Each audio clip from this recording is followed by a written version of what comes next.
Hello, friends, and welcome to another WSIB Truth Matters with Joe Machado. I hope you're enjoying your day.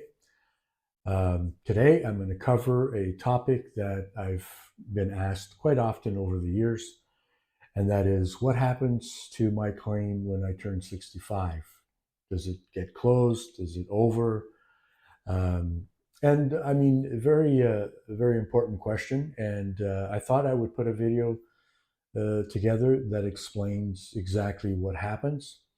And so in order to be able to cover most active claims at this point in time, and that would be claims from the sort of mid to late 80s all the way to present, I've broken down this video into three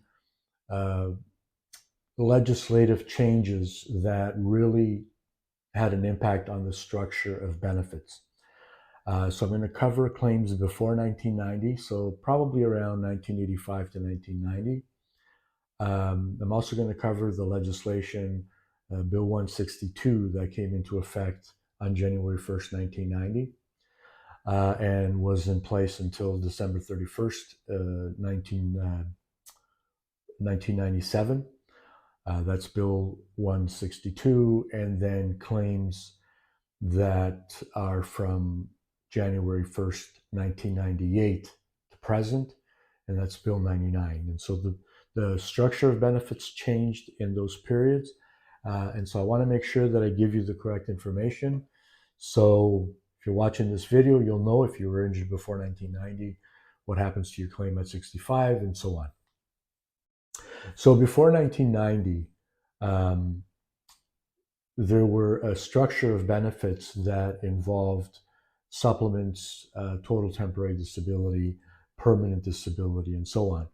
For the purposes of this video, I'm only going to talk about benefits that would otherwise, they're not of a temporary nature, like total temporary disability, for instance, but they are on a more permanent nature.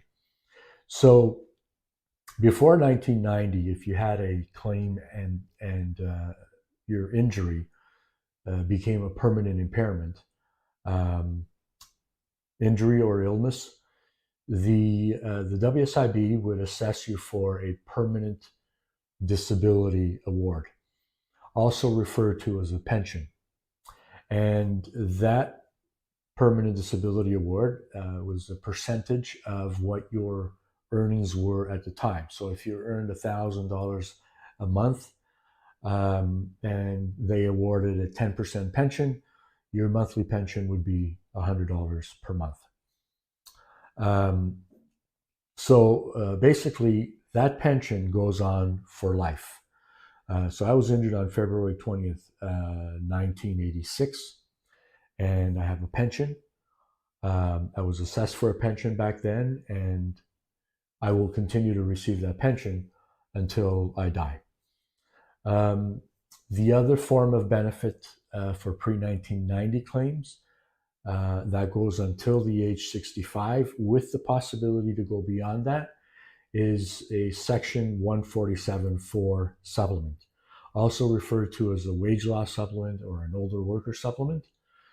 That supplement was awarded to individuals who likely wouldn't benefit from vocational rehabilitation services to the extent of approximating their pre-accident earnings. I'm not going to go into that in much more detail because it is a bit confusing. But those of you who are receiving it, you know that.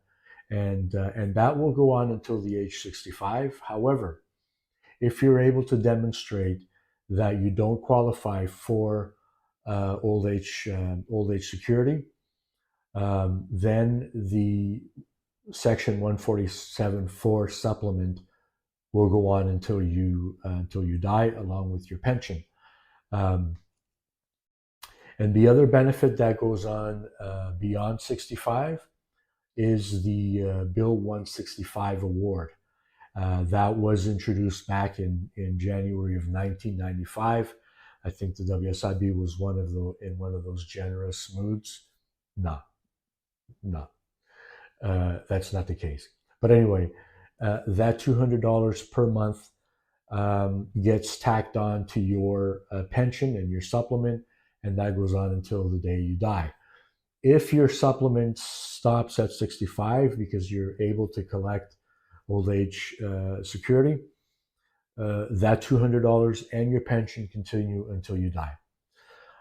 When it comes to healthcare costs, it doesn't stop at 65. So anytime that you need treatment for your injury or illness, whether it's before 65 or whether it's 70 or 80 or 90, the WSIB is required to pay for that healthcare treatment, providing there's a medical to demonstrate that it's required for your injury or illness. The only other benefit that will go on beyond 65 is the independent living allowance.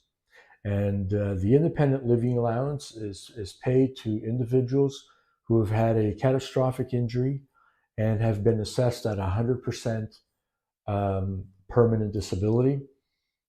In over 35 years of dealing with the WSIB, I've only had 3 instances where I saw that. They were clients of ours.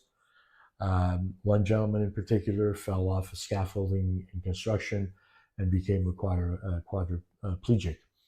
So that independent living allowance is payable, providing you reach that threshold of severe disability, 100% disability, and your case is managed through the WSIB Serious Injury Program.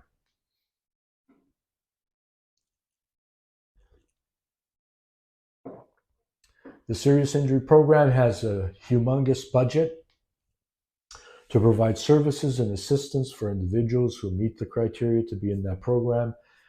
Anything from home modifications to attendant care and other benefits.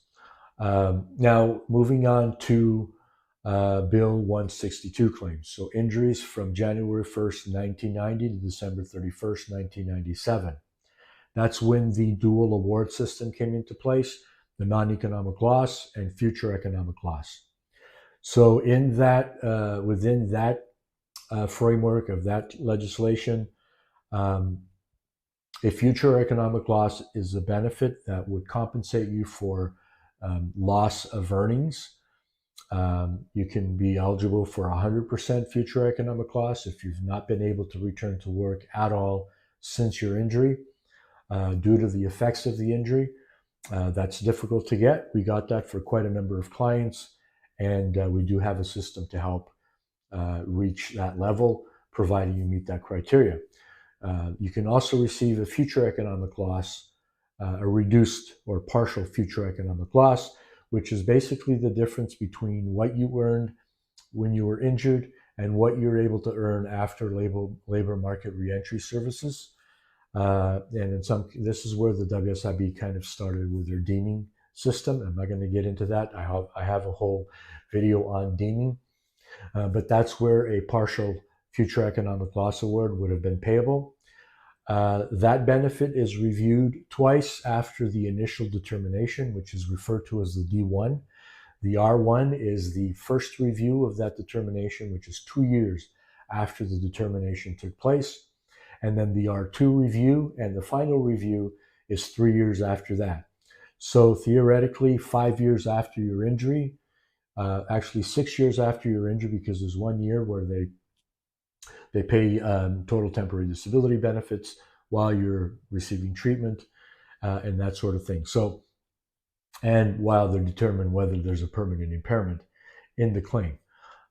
So anyway, that future economic loss award theoretically can be paid to 65. It actually stops at 65. Now, the WSIB under Bill 162 was required to set aside 10% of your future economic loss benefit, whether it was full or partial. They're required to contribute 10% of that amount into your loss of retirement income fund. And you're not required to, it doesn't come off your benefits. They're required to contribute that. That loss of retirement income goes to the age of 65. Every year, the WSIB is required to contribute monthly for the 10% of whatever you're receiving in your future economic loss benefit. And when you turn 65, then that amount that's in that account, you get an annual statement up until the time you reach 65. Obviously, it's been invested with other um, benefits for other workers, and it's going to yield some form of an increase in that investment. Each year, you're going to know how much it is. They're required to send you a statement. When you turn 65, that amount of money goes into it's paid out as a lump sum into your account. Whatever bank account you use to receive your either full future economic loss award or partial future economic loss award. Unless you want to have it set into a different account, you'll have to advise the WSIB. The other important thing about those benefits that you receive under Bill 162 and actually pre-1990 claims is it's tax-free. So you don't pay any taxes on those funds, whether it's your monthly future economic loss or that lump sum award that was put into your account.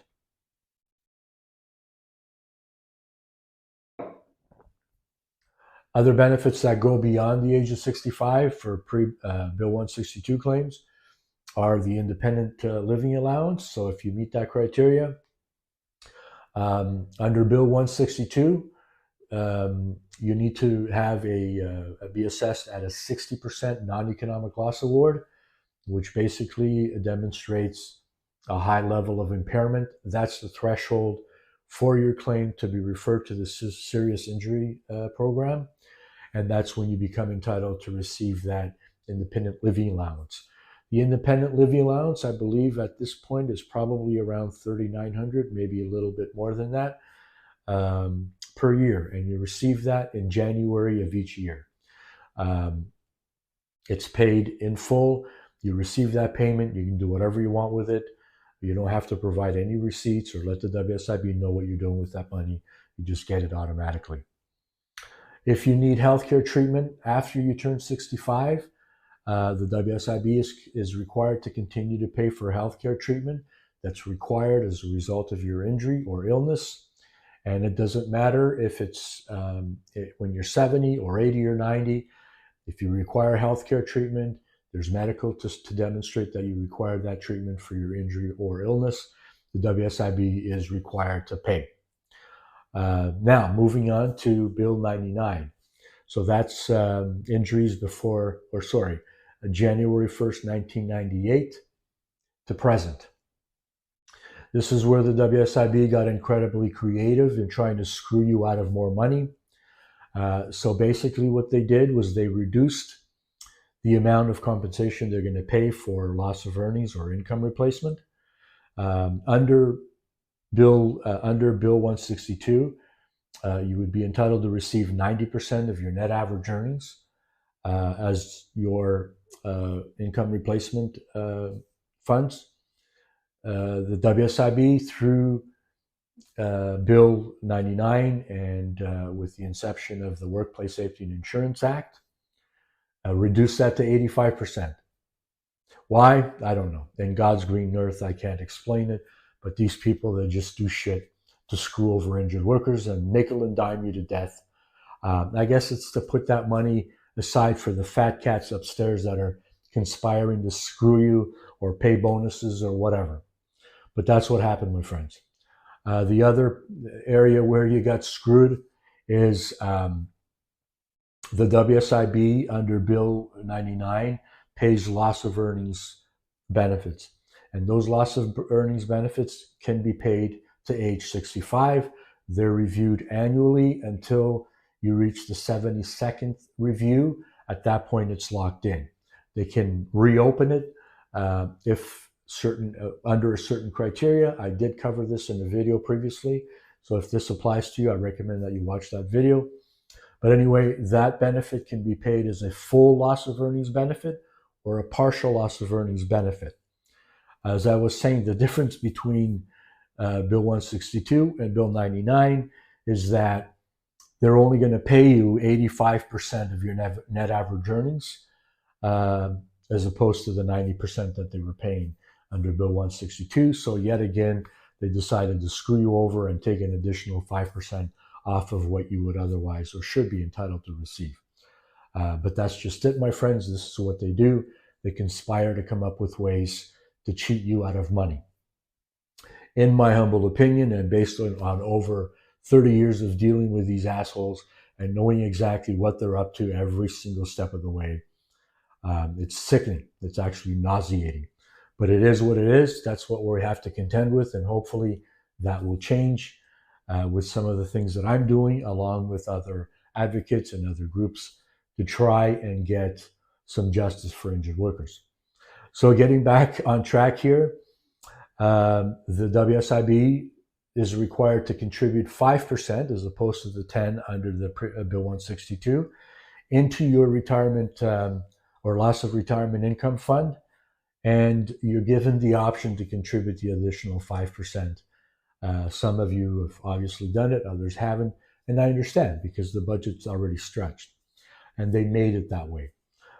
So anyway, those funds get paid out when you turn 65, and you receive that as a lump sum, and it goes into the account where your loss of earnings benefits are being paid. You're also entitled to a non-economic loss award, but that doesn't change whether you're 55 or 65 or 90. You would have received a non-economic loss award already to this point if you're receiving loss of earnings benefits. If it's a new claim, then you're not at that stage yet. And you will be once the WSIB determines that you have a permanent impairment as a result of your injury or illness. However, if your condition deteriorates at any point between now and 65 or after 65, you can request a non-economic loss redetermination, and not an appeal. It's a redetermination. And basically, that is done when you can demonstrate through medical evidence that your condition has deteriorated. And then at that point, the WSIB will have you reassessed for non-economic loss, and it could be increased. That can happen anytime after 65, the same as with the Bill 162 claims, and also your permanent disability award or your pension under pre-1990 claims. You can have that reassessed forever. So if your condition deteriorates and you're 90 years old and you have medical evidence to show that it's deteriorated, the WSIB is obligated to reassess it and give you that increase. The independent living allowance under Bill 99, that independent living allowance, if you meet that threshold, which is the 60%, same as under Bill 162, that goes on for as long as you meet that threshold, which likely will go until you die. And again, that's that third, I think it's about $3,900. It could be actually over $4,000 per year right now when you get that at the beginning of each year. Healthcare benefits, the same as in pre-1990 and Bill 162. Anytime that your condition requires treatment, whether it's your injury or illness, and there's medical to demonstrate that you need treatment, it doesn't matter how old you are, the WSIB has to pay for medical treatment. Although they have made significant strides over the last 10 years, probably more than that, to continue to screw injured workers out of even treatment. This is how bad it's gotten, folks. Sick.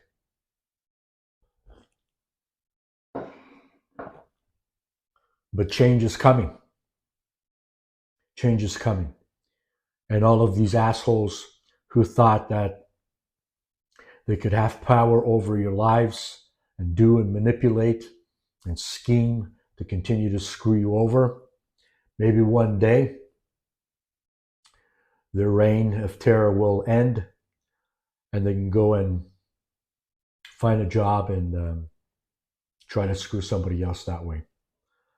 Anyway, my friends, I hope that I was able to provide information that makes a difference, that is easy to understand. I know a lot of their policies can be very difficult to understand, especially when you read the policy and it says one thing and they do something else. But that pretty much covers this video.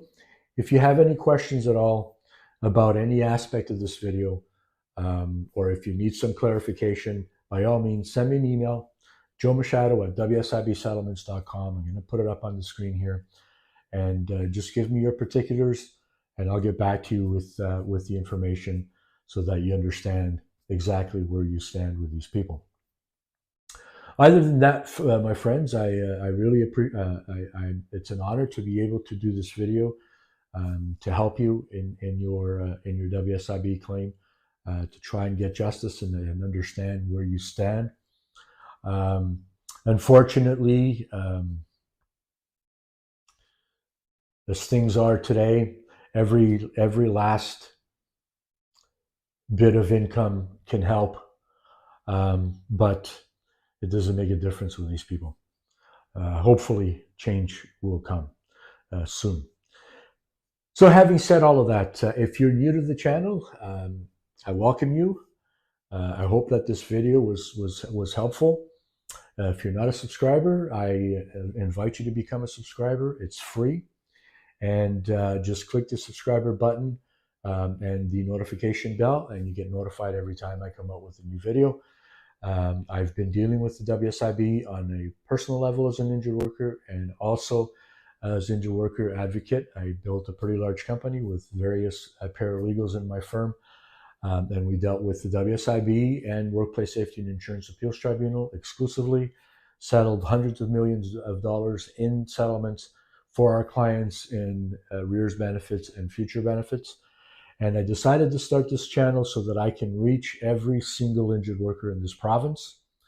I know that there are thousands of injured workers who have no idea what they're entitled to and how to navigate the WSIB. And it's very difficult for even professionals to navigate WSIB and understand what they're doing and why they're doing it.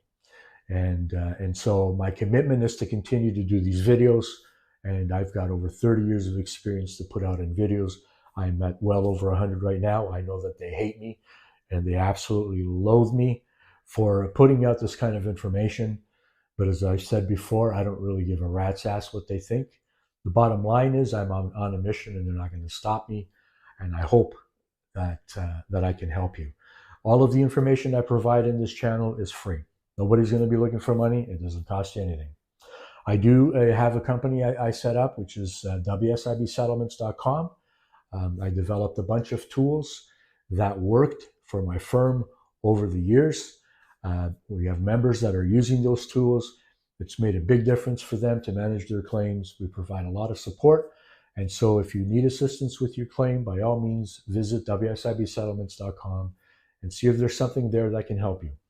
I'm sure there is, although there's no requirement for you to become a member of WSIBsettlements.com. If you just want to continue as a subscriber in this channel, I'm going to continue to provide information that I'm sure in some way will be helpful. To my subscribers, thank you for continuing to share my videos. I know it's made a huge difference for me. I really appreciate that. Please continue to share my videos. As always, friends, take care.